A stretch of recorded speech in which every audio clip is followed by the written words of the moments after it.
My name is Abby Atwood. I'm 34, and I'm a pediatric nurse, which means I can read a bruise the way my mother reads a church bulletin. Last September, my 7-year-old came back from a weekend at my sister's house and would not take off her hoodie. Not at dinner. Not at bedtime. Not in a kitchen that still held the heat of the afternoon. I've spent 11 years learning what children's bodies say when children's mouths can't. So I didn't yell, and I didn't call my family. I took photographs. I drove to urgent care. I wrote down every time and every date, the way I was trained to. By Friday, my sister's husband had lost the thing he loved most in this world, but it's what my mother did next, and what she offered me at the end, that you won't believe. Welcome back to Hidden Family Revenge, where quiet people finally stop being quiet, and families learn the cost of the things they buried. If stories like this hit close to home, drop a comment below and be sure to subscribe.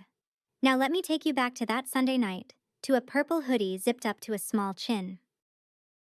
Greg's truck pulled into my driveway at 6 on Sunday, right on schedule, because Greg Hensley was never late for anything in his life. He came up my porch steps carrying Mia's backpack and his famous smile, the one that won him Teacher of the Year twice at Westbrook Middle School. "She's wiped out," he said. "Big weekend." My doorbell camera blinked its little blue light above his shoulder, the way it always did, recording nothing anybody ever needed. Mia slid past him without touching him. She hugged her backpack to her chest like a shield and said hi to me in a voice I had to bend down to hear. She was wearing the purple hoodie Rachel bought her last year, zipped to the throat, hood strings pulled even. It was 78 degrees. At dinner, she moved her mac and cheese around the bowl and answered my questions in single syllables, which was not my kid. My kid narrates. My kid gives you the full documentary of every weekend, every dinosaur fact, every game of pretend, until you beg her to breathe. That night, she asked to go to bed early. She climbed under her covers with the hoodie still on, and when I reached for the zipper to help her into pajamas, she rolled away from me and said she was cold. I stood in her doorway a long time. I told myself kids get moody. I told myself it was nothing, and I knew I was lying because I've watched 100 parents in my clinic tell themselves the same thing in the same voice. 7-year-olds sleep hot. Mine slept zipped to the chin. You should know what my life looked like before that week, because it was a good life, and I built it myself. I work 7 to 7 shifts at the pediatric clinic in Cedar Grove, Ohio, 3 days a week. I bought a small blue house with a crooked maple in the yard, and I make the mortgage every month with about $40 to spare. Mia's dad, Nick, lives 90 minutes away in Columbus. We divorced 4 years ago, gently, the way you fold a flag. He takes her 1 weekend a month and never misses. And once a month, Mia had Aunt Weekend. That was Rachel's tradition, not mine. My sister runs a flower shop, has no kids yet, and loves my daughter with a fierceness I never doubted.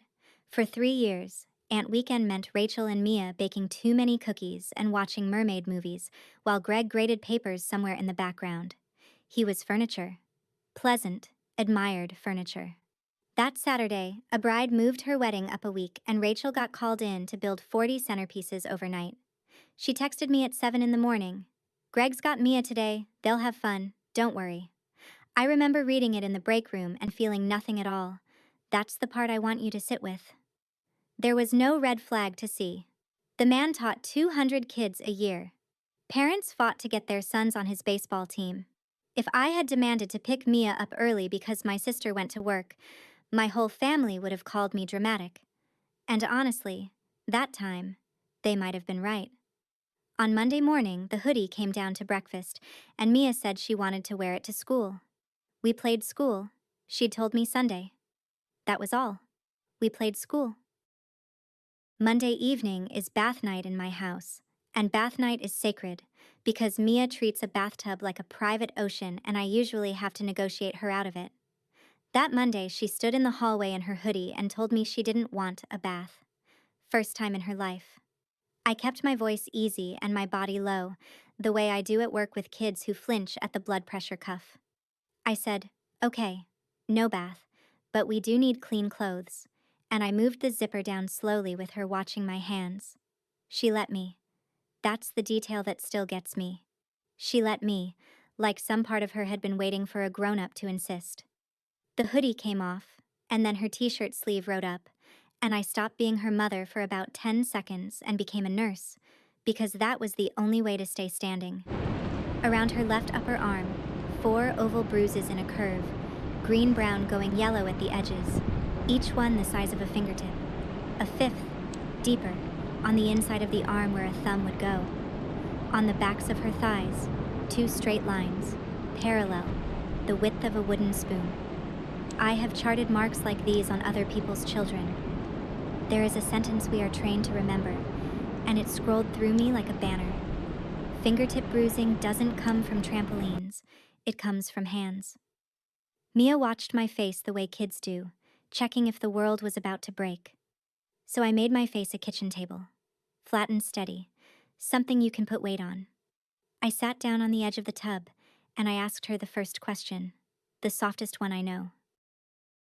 I asked her if her arm hurt, and she said not anymore. I asked how it happened, and then I did the hardest thing a mother can do, which is stop talking. Silence is a room a child will walk into if you don't fill it first. It came out in pieces, the way it always does. She spilled paint, the good paint, on the carpet in the den, on Saturday, when it was just her and Uncle Greg. Uncle Greg has rules, she said to her knees. Boy rules. He said mom babies me.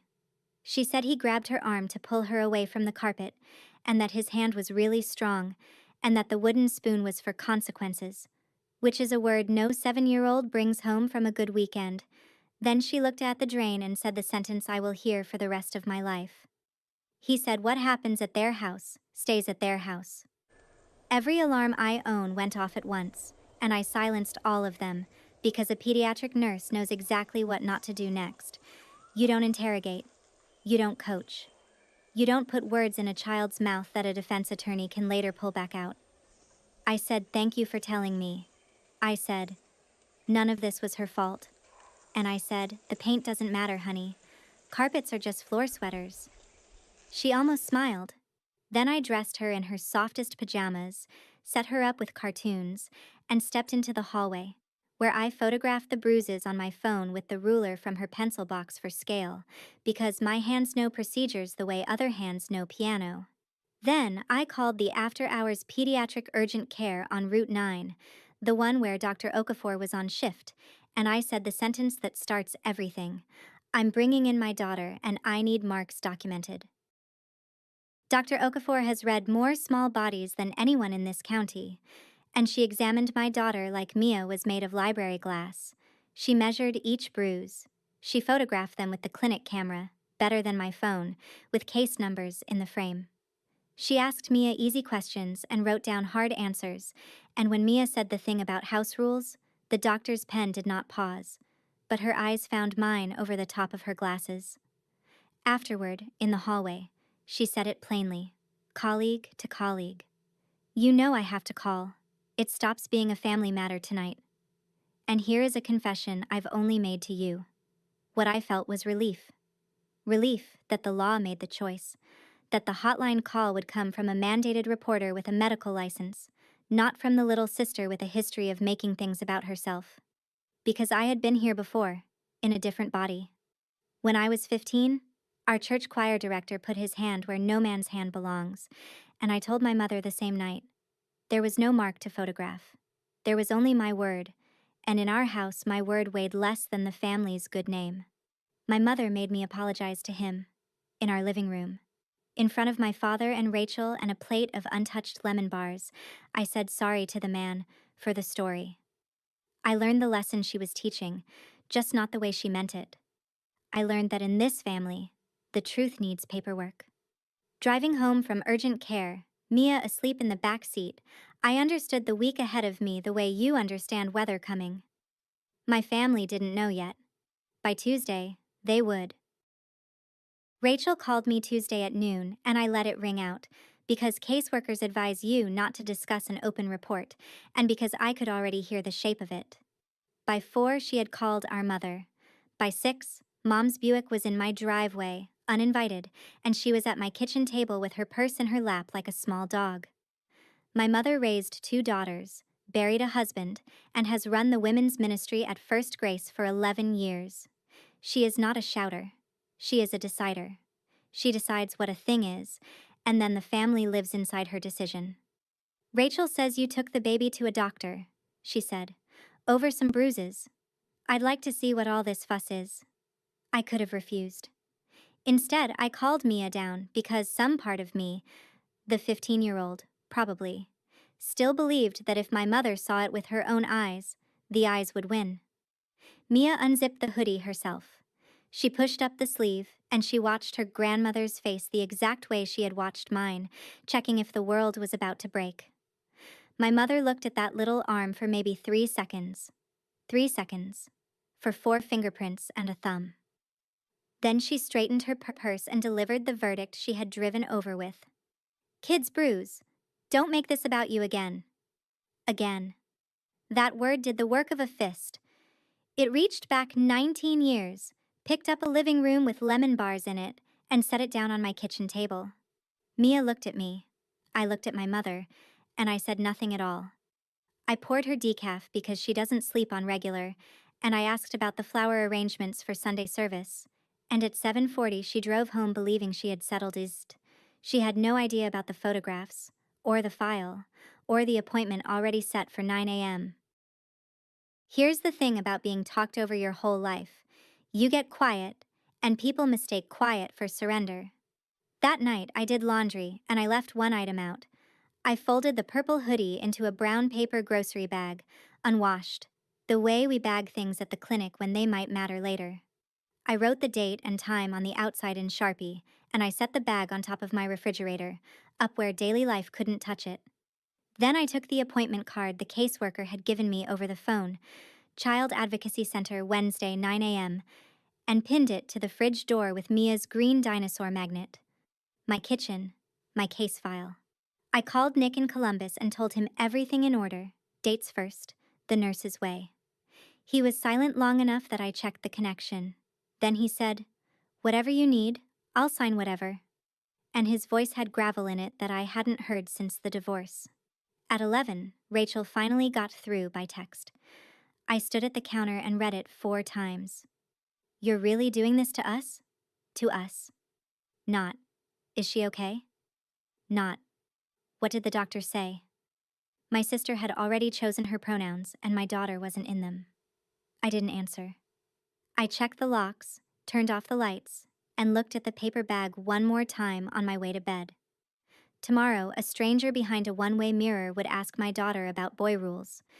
And there was one more thing I hadn't opened yet, sitting in an app on my phone, blinking like a little blue light. I hadn't thought about the doorbell camera until I was brushing my teeth, and then I stopped brushing. Sunday, 6 o'clock. My own porch. I sat on the bathroom floor in my scrub pants and opened the app, and I scrolled back to the drop-off, and there it was, filed under a date like any other Tuesday errand. 22 seconds. Greg's truck door. Mia climbing down slow, hugging her backpack.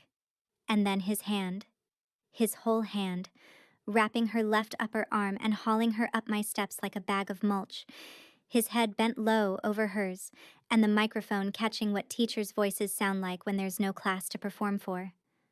Quit the crying, or I'll give you something to cry about. Left arm. Exact arm.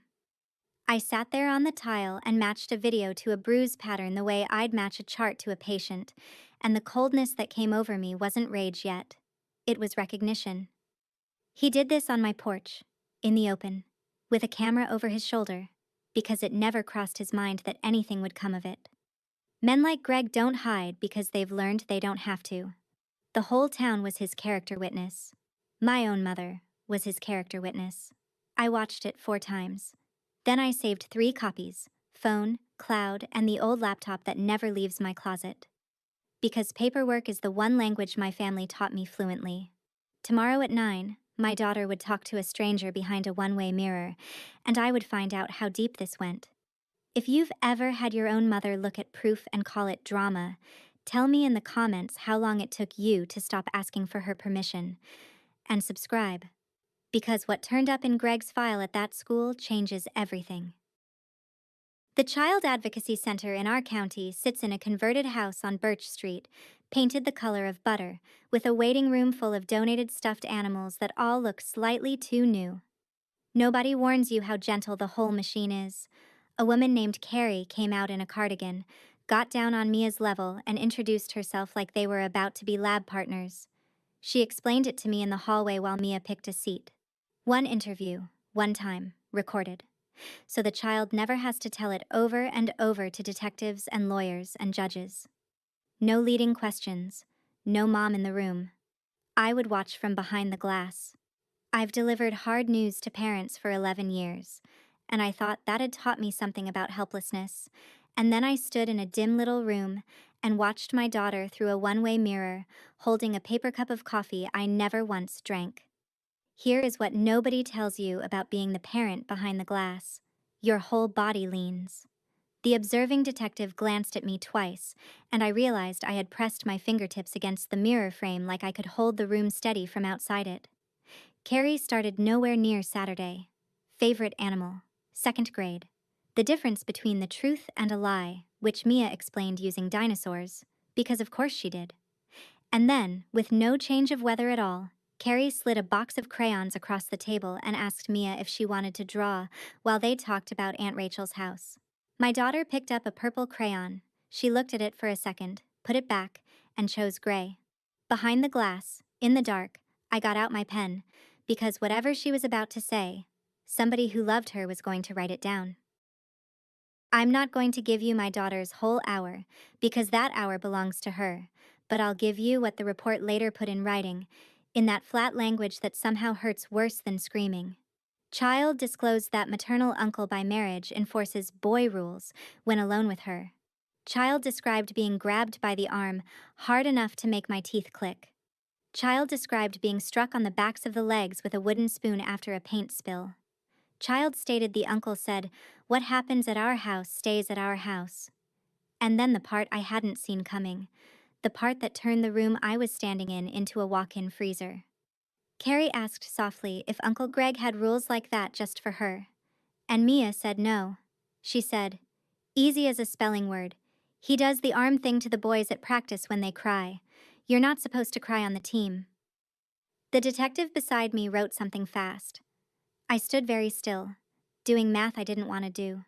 200 students a year, 9 seasons of baseball, a whole town of parents fighting to get their sons onto his roster, and a locker room where crying had consequences. My daughter wasn't the first.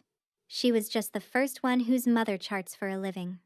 Through the glass, Carrie was wrapping up, telling Mia she'd done a great job talking today. And Mia asked a question I couldn't hear that made Carrie smile, and my daughter walked out of that room lighter than she'd walked in. She'd handed the weight to the grown-ups. That's the whole point of the building. In the parking lot, she fell asleep before I finished buckling her, and I sat in the driver's seat with my hands at 10 and 2, not driving, thinking about boys at practice.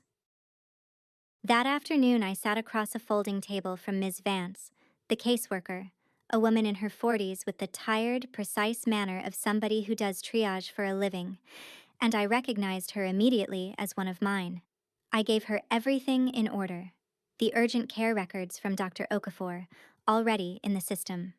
My photographs from Monday night, with the ruler for scale, and a USB drive with 22 seconds of video on it, plus the cloud link, plus the exact timestamp, plus a written page of every relevant date and time since Sunday at 6 p.m.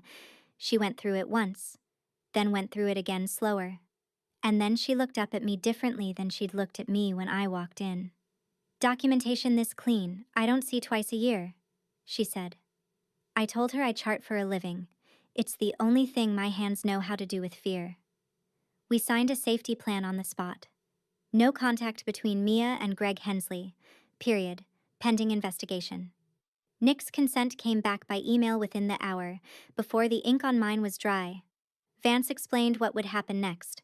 CPS assessment running alongside a police investigation, because patterned injuries plus a recorded threat meant law enforcement was already in it.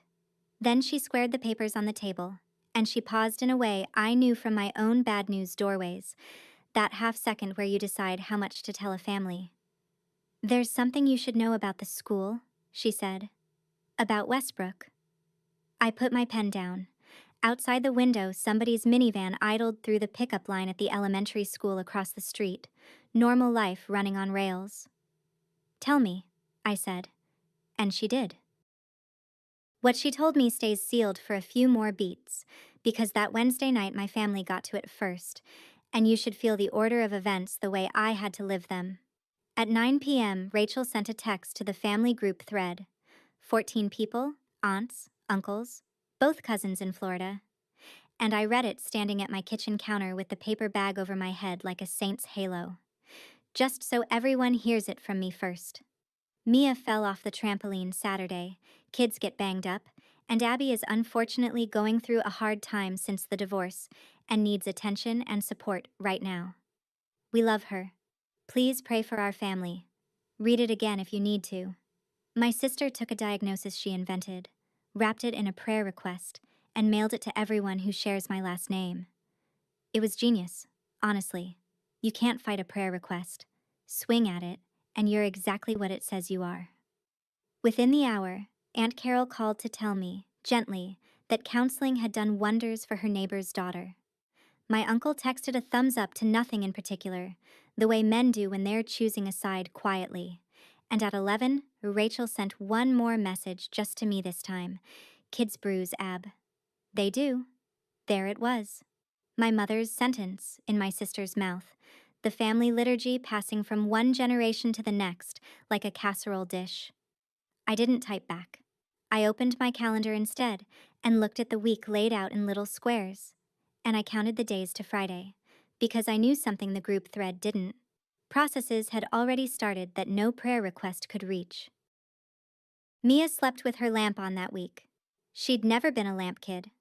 I found her Thursday morning curled around her stuffed triceratops with the light burning yellow, and I turned it off and stood there while the sun came up, looking at my kitchen through the doorway, at the brown paper bag sitting on top of the refrigerator.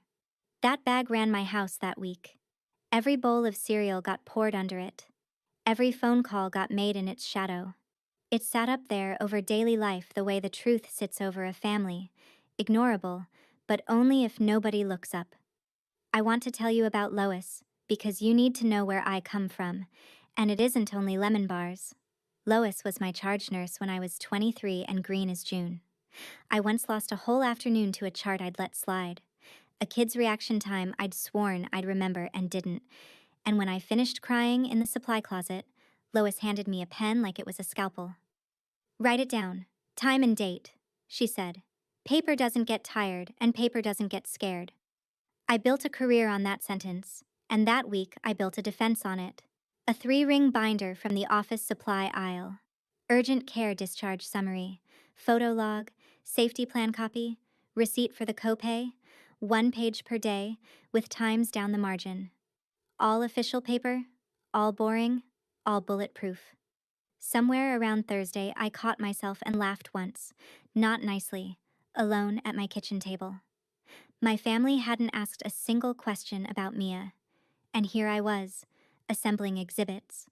Some part of me had already accepted that they'd put me on trial before they ever tried him. Thursday afternoon, Westbrook Middle School put Greg Hensley on administrative leave, and Cedar Grove found out before the buses finished their routes. Nobody official said a word, which meant everybody unofficial said all of them. The parent Facebook group lit up like a fair. I wasn't named, but small towns don't need names. They have arrows, and most of them pointed at me. Best teacher my son ever had. This is what happens when families air their laundry. 2 Teacher of the Year awards. People. 2. Somebody's cousin heard it was all a custody thing. Somebody else posted a casserole sign up for Rachel, and it filled by supper. And I want you to sit with that. The wife of the man under investigation got 9 casseroles, and the 7-year-old with the bruises got a prayer request with her mother's name misspelled in the comments. That was the night I learned what it costs to be right, too early in a town that has already decided. And then, at 11:40, my phone lit up with a message request from a name I didn't know, a woman. Her son had been on Greg's team 2 springs ago, a catcher, a crier. She'd complained to the school back then about grip marks on her boy's arm after a tournament, about a phrase the boys repeated like a joke that wasn't one. The vice principal had thanked her for her feedback.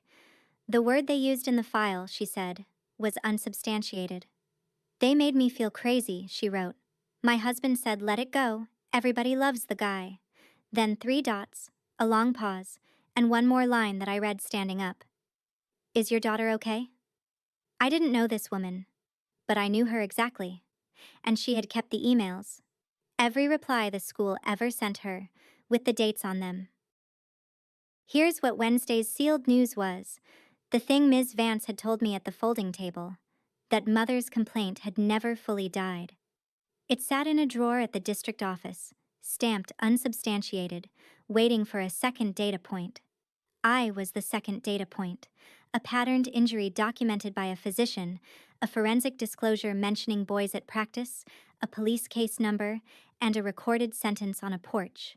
When all of that landed on the State Board of Education's desk next to a 2-year-old complaint that rhymed with it, the machine that had been idling for years finally turned over. Friday morning, the board issued an emergency suspension of Greg Hensley's teaching license, effective immediately, pending a full revocation hearing. The district opened termination proceedings the same day. The letters called it an emergency suspension. The town called it what it was. By Friday, my sister's husband had lost his teaching license. The local paper gave it a short paragraph with no names, and Cedar Grove filled the names in by lunch. And I sat with the news alone in my driveway on a Friday afternoon and waited to feel the thing you're supposed to feel, and it didn't come. My daughter still slept with her lamp on. My sister posted a wedding photo that evening, the two of them laughing under fairy lights, captioned 9 years strong with a heart. My mother said nothing at all, to anyone. And if you knew my mother, you'd understand that her silence wasn't peace. It was a held breath. Silence I could handle. I'd been raised in it. I knew its floor plan. It was Friday night, a little after 9, when my phone rang. A number I didn't recognize. I almost let it go to voicemail. Then I thought about the caseworker, the detective, the school. A dozen official strangers who had my number now. And I answered like a professional. It was my mother. She was calling from her friend Eunice's phone, and the first thing she said before hello was, I figured you'd blocked me. I hadn't. I'd blocked Rachel. I'd blocked the group thread. I'd blocked an aunt or two, but never her. And she'd assumed it anyway, and there's a whole sermon in that assumption if you want one. Her voice was different than Tuesday. Slower. Older.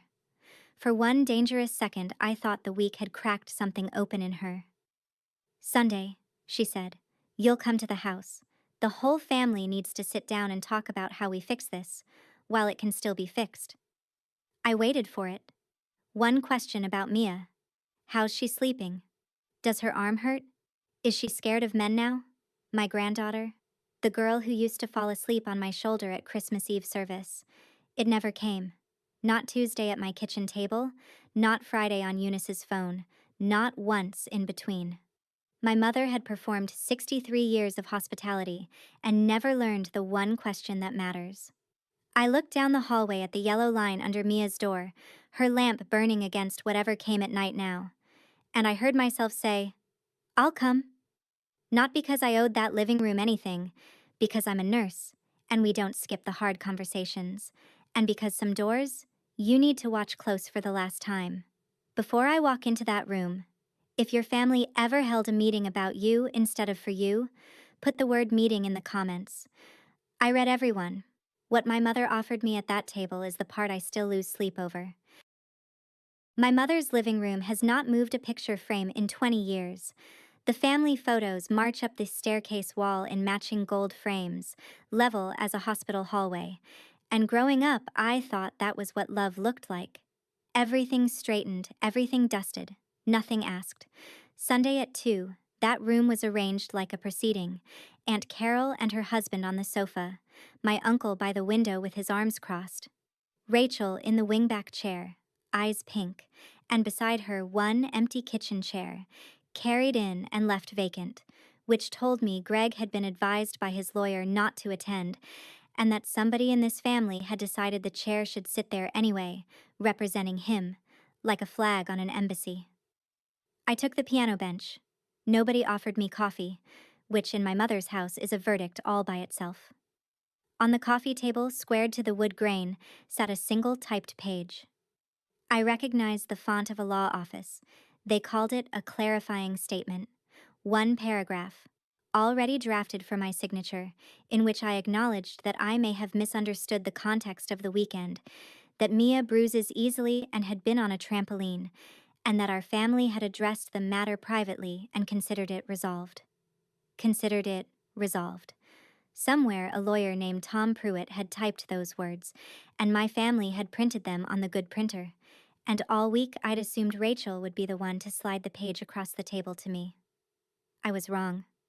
My mother reached out and turned it to face me, and smoothed it flat with one pass of her hand, the way she smooths altar linens, and then she looked up at me with something I'd never once seen in her eyes. Hope. They took turns, and it was almost choreographed, and maybe it was. My family rehearses its spontaneity like a choir. Aunt Carol went first, hands folded. Think of the family's good name. My father built that name. Did I want strangers on Facebook chewing on it? My uncle next, from the window, without uncrossing his arms. Men teach boys the way men teach boys. His own daddy's belt had made him who he was, and I bit down hard on the obvious reply. Then Rachel, wet-eyed, leaning forward like we were girls again sharing a bathroom sink. You're killing my marriage, Abby. You know that, right? You're killing it. Her marriage. Killing it. There's a kind of accounting where a man's job, a man's name, a man's comfort go in the ledger and a child's arm doesn't make the page. And I was watching my whole family do that math without a calculator, fluent, from memory. And threaded through all of it, the same refrain in 3 voices. My mother's sentence passed around the room like a collection plate. This isn't about you, Abby. Stop making this about you. It's not about you. They'd said it to me at 15. They'd said it over lemon bars. The remarkable thing is that they were right, and none of them could hear it. I let the room go quiet. Then I asked my one question, in the voice I use at the clinic for the parents who won't look at the X-ray. Has one person in this room asked how Mia is sleeping? 5 seconds. I counted them by the mantel clock my father wound every Sunday of his life. 5 whole seconds, and my uncle looked out the window, and Rachel looked at her hands, and my mother looked at the paper on the table. That was the answer. That was the whole family answering. My mother broke the silence because silence in that house belongs to her, and she doesn't lend it long. Sign the paper, Abby, she said, quietly, terribly, kindly. Sign it, and Sunday dinners go back to normal, and we will never speak of this again. Everyone makes mistakes. Even you. Even me. I looked at the page one more time. The font. The phrase considered it resolved. The little line waiting for my name. And I thought about every chart I have ever signed in 11 years. Every time my signature meant this happened, I saw it. You can build on this. A signature is the most honest thing I own. And they were asking me to spend it on fiction. I stood up from the piano bench and buttoned my coat, and I said it without heat, the way you read out a lab result. I sign charts, not fiction. Then I crossed the room to my mother and I kissed her on the cheek, and she let me, confused, because she could feel what it was and couldn't name it yet. I could. It was the kiss you give the door of a house you grew up in, on the morning the moving truck comes. I walked out through the kitchen, past the lemon bar pan sitting clean in the drying rack, and I let the screen door close behind me on its own slow spring. It didn't slam. It clicked. There are doors that click shut louder than any slam. In the car, with my hands at 10 and 2, I didn't cry, and I didn't shake. I opened the note app on my phone and I typed, because I am my mother's daughter in exactly one way that saved me. Sunday, 4:12 p.m. refused to sign. Tuesday's mail brought me an envelope with a law firm's name in the corner. Thick paper, the kind of stationery that's supposed to make your hands sweat before you've read a word. Tom Pruitt, Esquire, representing Gregory Hensley, wished to advise me that my false and defamatory statements had damaged his client's reputation and livelihood, and demanded that I cease and desist, and reserved all rights to pursue remedies. I read it twice at the kitchen table, and I'll be honest with you, the first read got my pulse up, which is exactly the fee that letter was written to collect. The second read, I started noticing things. It demanded I stop making statements, without listing one statement I'd made, because I hadn't made any. No Facebook post, no group text, not one word in the school pickup line. Everything I knew had gone to exactly 3 places: a doctor, a caseworker, and a detective. So Wednesday I spent the roof money. $300, 1 hour. A consultation with an attorney 2 towns over who had kind eyes and a boxer's handshake. She read the letter in about 90 seconds and slid it back across the desk. Good faith reports to child services and licensing boards are protected in Ohio, she said. This is a scare letter. You'd be amazed how often it works. Not on somebody raised by Sandra Atwood, I told her. I went home, and I wrote the date and time of receipt in the top corner of Pruitt's letter, and I punched 3 holes in it and clipped it into the binder, another exhibit in a case my family thought was about them. I've been peed on by nicer people than my brother-in-law's lawyer. At the grocery store that week, 2 mothers switched checkout lanes to avoid me. I noticed. I kept my spine straight and bought the good cereal. That woman? I was her now. Fine. That woman documents. The following Saturday, my mother came to my house unannounced, and she would not come in.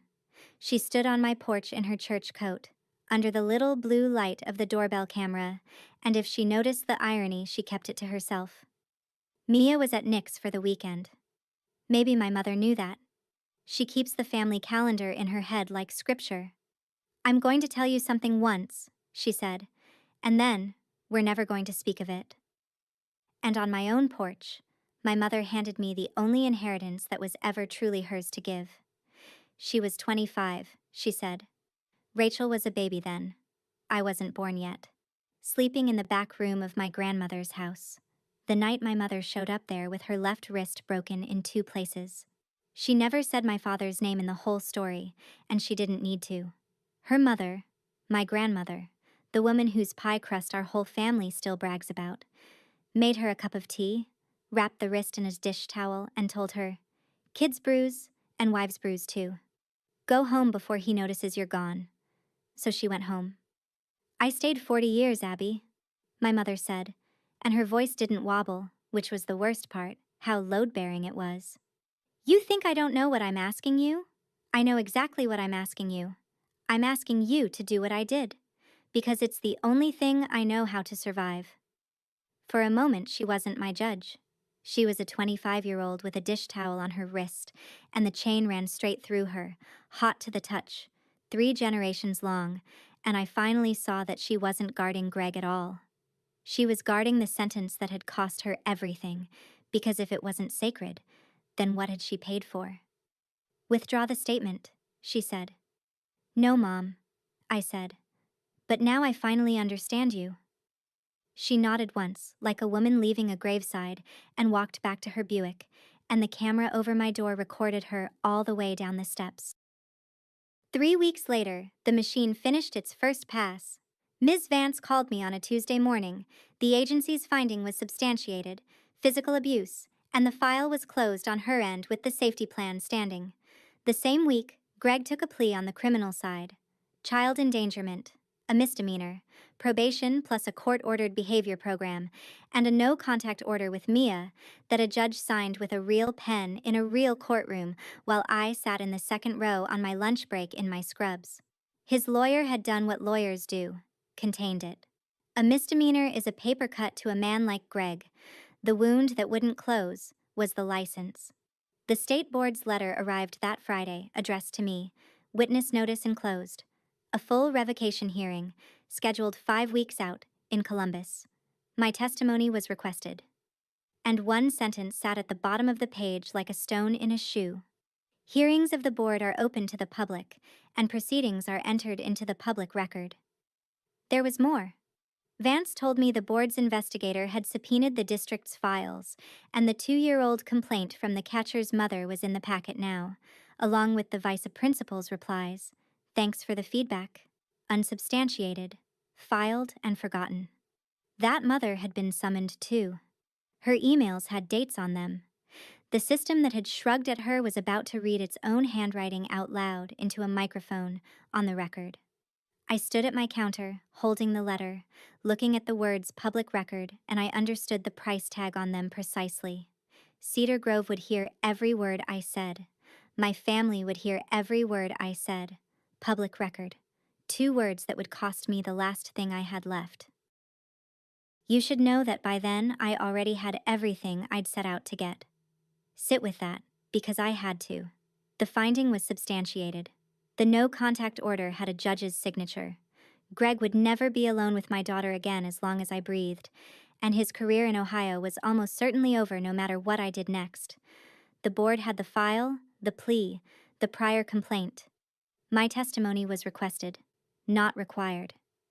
I could skip Columbus entirely, and the machine would grind on, slower, quieter, more appealable, but on. My want, as a counselor might put it, was in the bank. So what exactly would I be standing up in that hearing room for? I was still turning that over 2 nights later when my door creaked at 2 a.m. and Mia patted in with her triceratops and folded herself against my side. And I thought she'd gone back to sleep when her voice came up out of the dark, small, and completely awake. Is Uncle Greg going to be a teacher somewhere else? 7 years old. She'd found the exact hole in the fence. Surrender a license in one state, and 30 miles across a river there are whole school districts that will see a clean-looking man with 2 awards and no felony, because misdemeanors and quiet resignations don't always travel.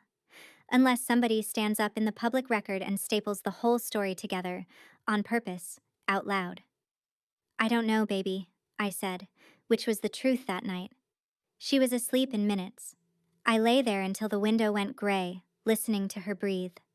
My phone buzzed once on the nightstand a little after 6. A voicemail, an unknown number. My mother had gotten up early.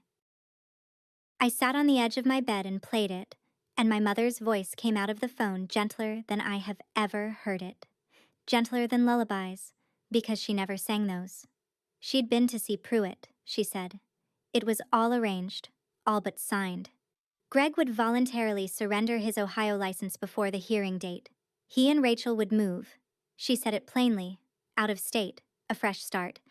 And the hearing would be canceled, because there'd be nothing left to revoke. He's gone, Abby. Out of your life, out of the baby's life, for good. You get everything you wanted. A pause. Tape hissing softly, my mother breathing. All you have to do is not go to Columbus. Don't testify. Let it end quiet. And then, honey, you come back. Sunday dinner, your chair, like none of this happened. Mia gets her grandmother. You get your mother. Don't make me choose in front of the whole church, Abby. Come home. I sat there in the gray morning light with the phone warm against my ear, and I want to be honest with you about what that voicemail was, because it would be easy to lie. It was not a threat. It was the single most generous offer my mother had ever made me in 34 years.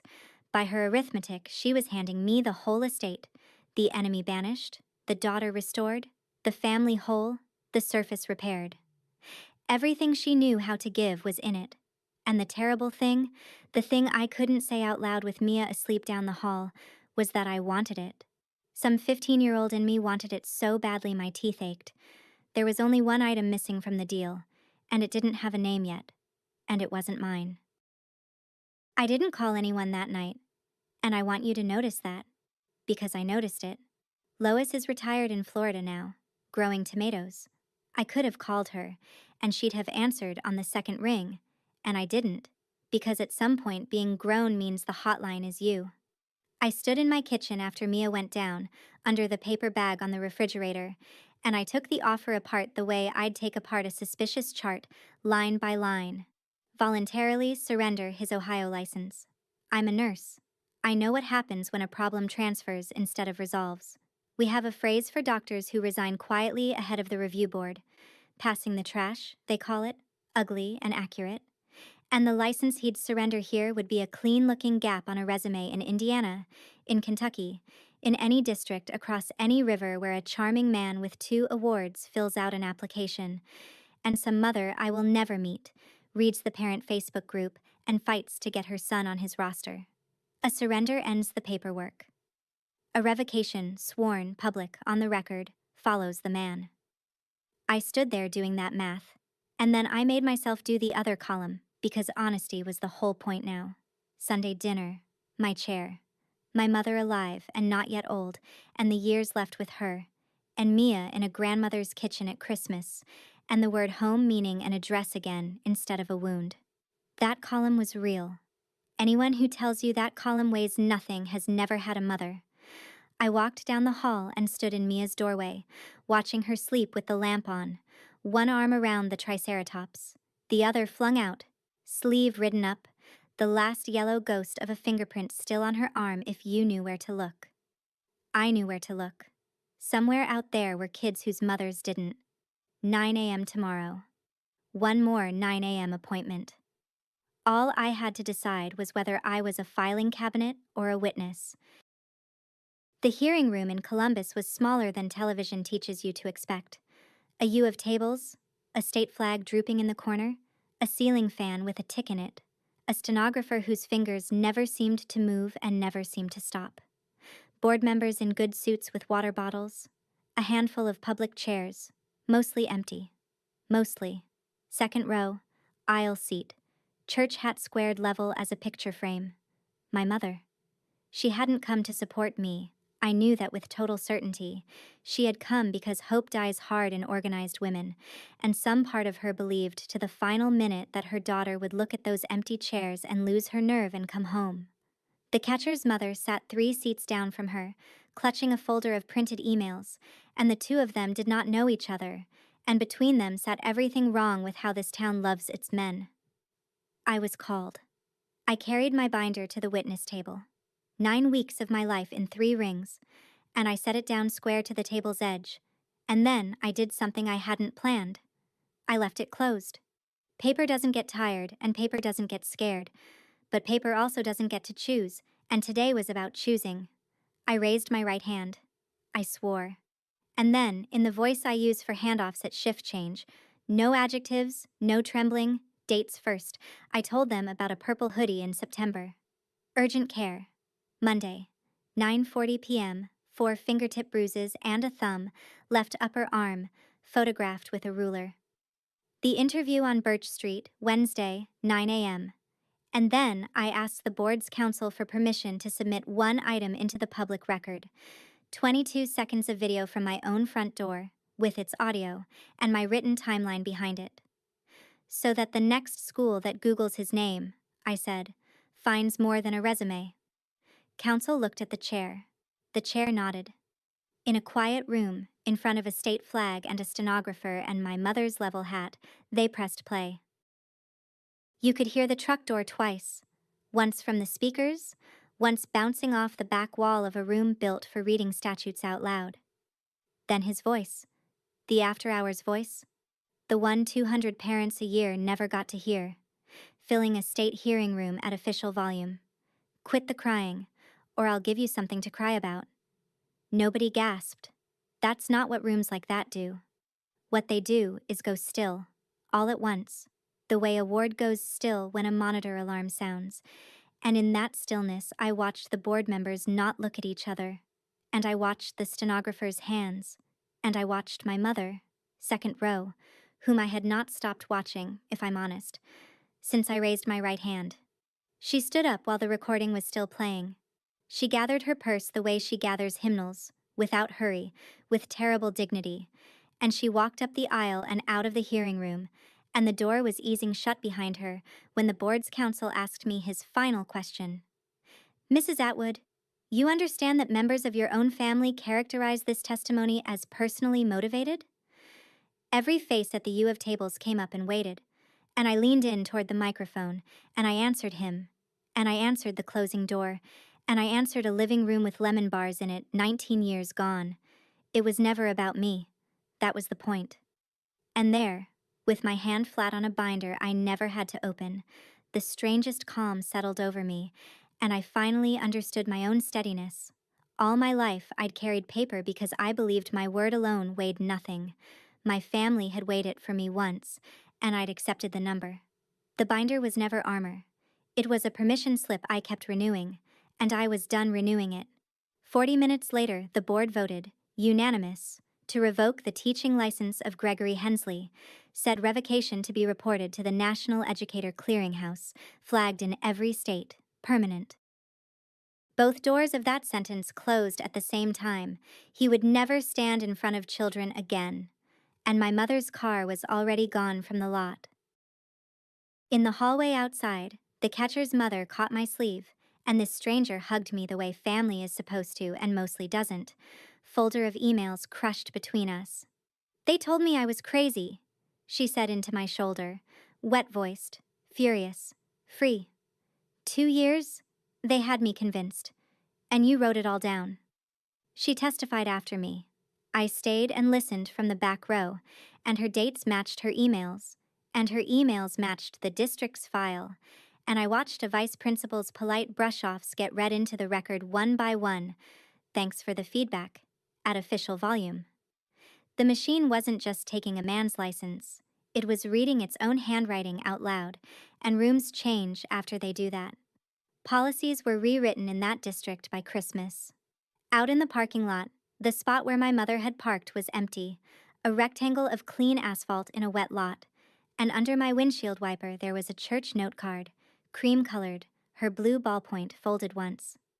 I stood in the drizzle and opened it. It said, "You chose. That's all. No signature." She knew I'd know the hand. I sat in the driver's seat for a while, engine off, watching the drops gather and run, and then I said it out loud, alone, to the rearview mirror, to the empty rectangle of asphalt, to her. Yes, finally. I put the note card in the binder, last exhibit, case closed, and I drove 90 minutes home doing the speed limit, because there was a second grader getting out of school at 3:15, and for the first time in 9 weeks, I had good news that belonged only to her. 3 months is enough time to count what a choice cost, so let me give you the ledger. Plain, both columns. Greg and Rachel moved 2 states away in November. She stayed, and I've stopped being surprised. She posted a picture of their new front porch captioned New Chapter, and the casserole ladies of Cedar Grove sent a card shower after them like confetti after a parade. The license didn't travel. Revoked is revoked. Flagged in the clearinghouse. Every state. And somewhere out there is a mother who will never know my name, whose son will get a different coach. And that's the whole prize. That's what I bought. It was worth it. And it cost what it cost. Those 2 facts live in my house now like a married couple. My mother and I have not spoken since the hearing. In December, a birthday card came for Mia, $5 inside, signed Grandma in blue ballpoint. No note, no mention. The family art form, love with everything load-bearing removed. I let Mia decide, because that's the house I run now.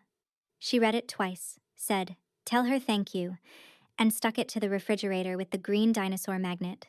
Down low, at her height, a full arm's length below where the paper bag used to sit. The bag itself is gone. The police returned the hoodie after the plea, and I asked Mia what she wanted done with it. Braced for anything, and she thought about it the way she thinks about dinosaur facts and said, "Donate it. Some kid might just be cold." So we washed it together and put it in the donation bin, and the top of my refrigerator holds nothing now but dust and a casserole dish nobody's coming to fill. Mia turned her lamp off for good in the 9th week. I didn't say anything, and neither did she. Her counselor told me more than any chart could in one line. She knows the adults handled it. And in January, in the checkout line, a distant cousin of Nick's leaned down at Mia with his arms out, the way men do at kids they barely know. Hug for the aunties. Come on now. My daughter took half a step back and looked up at me. Not scared. Checking. Checking which kind of family she lives in. "You don't have to hug anyone," I said, and the man straightened up, embarrassed, and made a joke. And Mia took my hand, and we paid for our groceries. Somewhere 3 generations back, a chain link, tested daily since, finally just didn't hold. It's a Saturday morning in early spring now. There's a 7-year-old at my kitchen table narrating a documentary about pterosaurs to a bowl of cereal, wearing a hoodie she picked out herself with her birthday money, yellow, loud as a school bus, and unzipped, because it's warm in my kitchen and she has absolutely nothing to hide. I still write everything down. Some habits are load-bearing, but it's different now, and I can tell you exactly how. I used to write things down so that someday, somebody would have to believe me. Now I write things down to remember how far we've come. My mother told me kids bruise, and she wasn't wrong. She was just finishing the sentence too early, the way her mother taught her. Kids bruise. They also heal, if somebody stops pretending not to see. Here's what I know now, and it's the only wisdom I've got. I lost my mother's table, and I kept my daughter's voice. And if that's the price of a child growing up certain she'll be believed, I paid it, and I'd pay it again. That's my story. One hoodie in September, one sentence from my mother, and a 9 a.m. appointment that changed 2 families. If this reminded you of a child who needs one adult to believe them, be that adult. Write it down, time and date. If this story stayed with you, share it with someone who needs it, drop a comment, and subscribe. I'll see you in the next one.